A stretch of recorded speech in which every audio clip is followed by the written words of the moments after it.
नमस्कार दोस्तों, कैसे हैं आप। दोस्तों आज हम बात करेंगे होम्योपैथ में बेहतरीन मेडिसिन में गिने जाने वाले में से एक, जिसका नाम सल्फर है।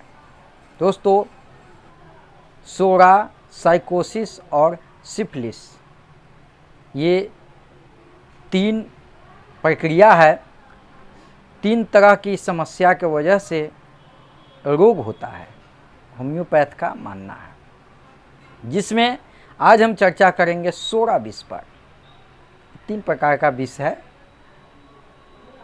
सोरा विष क्या है, इसका लक्षण क्या है, और जो सोरा धातु के पेशेंट होते हैं उनका मानसिक लक्षण क्या है। दोस्तों आज हम इसी पर चर्चा करेंगे।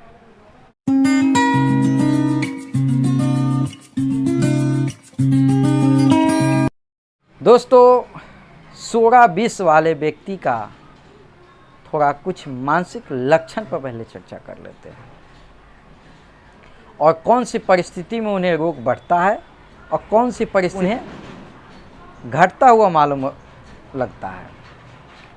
सर्वप्रथम सल्फर सोरा दोष नाशक औषधियों का राजा है।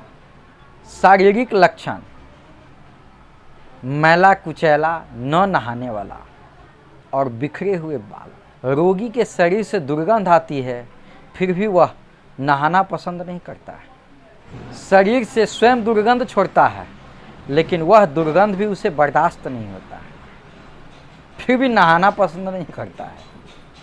उसका बहुत बड़ा लक्षण है, मानसिक लक्षण है कि वह बहुत बड़ा स्वार्थी होता है। चिथड़ों में पड़ा रहता है, चिथड़ों में लिपटा दार्शनिक फिलोसफर लगता है। कुछ काम न कर निठल्ला बैठा रहता है और अपने आप को बहुत बड़ा समझता है। धार्मिक तथा दार्शनिक मेलकोलिया, पागलपन या निरंतर विचार से कभी कभी सत्य का आविष्कार कर डालता है। उसके लक्षणों में कमी कब आती है? खुली हवा अच्छा लगता है, खुश्क गर्म हवा अच्छी लगना, गर्म सेक से आराम होना, दाहिनी तरफ लेटने से अच्छा लगना। लक्षणों में वृद्धि कब होती है? एक जगह खड़े रहने से परेशानी होता है, बिस्तर की गर्मी से परेशानी होता है, स्राव के दब जाने से परेशानी बढ़ जाती है, स्नान से या नम मौसम में परेशानी बढ़ जाती है, विश्राम से रोग में वृद्धि होता है, दिन के 11 बजे रोग में वृद्धि होता है, रजोरोध से रोग में वृद्धि होता है, और रात्रि में रोग बढ़ जाता है। सोरा दोष क्या है, थोड़ा इस पर हम प्रकाश डालते हैं। मनुष्य के लिए रोगी होना अस्वाभाविक है। उसका स्वभाव है वह हमेशा निरोग रहे। अगर वह रोगी होता है या रोगी रहता है तो इसका कारण है उसके भीतर धातुगत दोष है। जैसे आयुर्वेद में माना गया है वात पित्त कफ, इन तीनों की परेशानी होगी तभी जाकर के रोग उत्पन्न होगा। उसी तरह सोरा, सिफिलिस और साइकोसिस, इसी तीन की परेशानी है तो होम्योपैथ में माना जाता है रोग होता है। तो सल्फर सोरा विष है, तो वही सोरा विष है।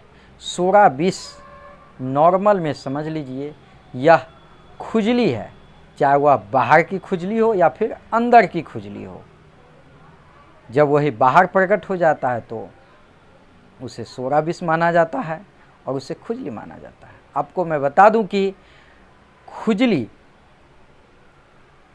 किसी भी प्रकार की हो, अगर आप एलोपैथ दवा खाकर या अन्य कोई दवा खाकर उसे दबा दिए और वह दबने के बाद आपके अंदर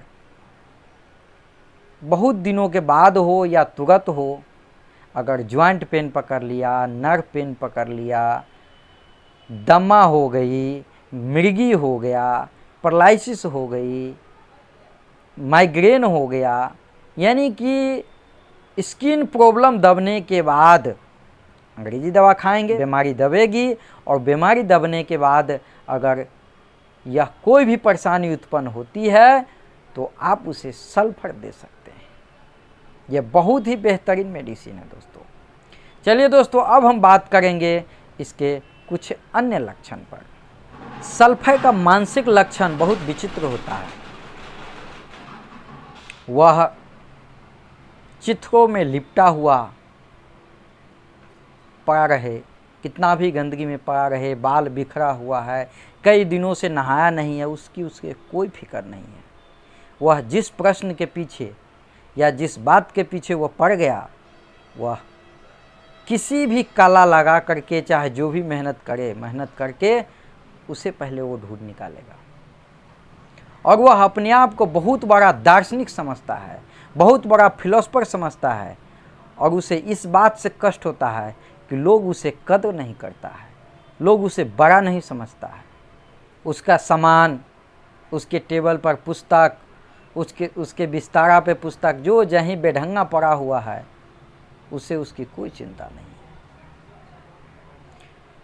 है। इन सारी परेशानी के बाद अगर उसे आप सल्फर आप देना चालू कीजिएगा तो देखिएगा आश्चर्यजनक लाभ मिलेगा कि वह साफ़ सुथरा भी होने लगेगा धीरे धीरे, और उसका सिस्टम भी बिल्कुल ठीक होने लगेगा। ये सोराबिस का प्रॉब्लम है। उसका एक और लक्षण है दोस्तों, अपने को बहुत बड़ा समझता है, अपने को बहुत बड़ा कल्पित करता है, राजा समझता है, शिक्षा को तिरस्कार की दृष्टि से देखता है, साहित्यकार को, पढ़े लिखे लोगों को घृणित समझता है, अपनी योग्यता को भी हे दृष्टि से गिनता है। उसे आश्चर्य होता है कि लोगों को समझ क्यों नहीं आता कि वह शिक्षा आदि से बहुत ऊंचे स्तर का व्यक्ति है। ये सब उनमें बहुत बड़ा लक्षण होता है दोस्तों। और इस तरह के लक्षण वाले व्यक्ति को अगर आप सल्फर देंगे तो उनके बहुत सारी समस्याएं सल्फर से ही ठीक हो जाएगी। चलिए दोस्तों, आज के लिए बस इतना ही। धन्यवाद।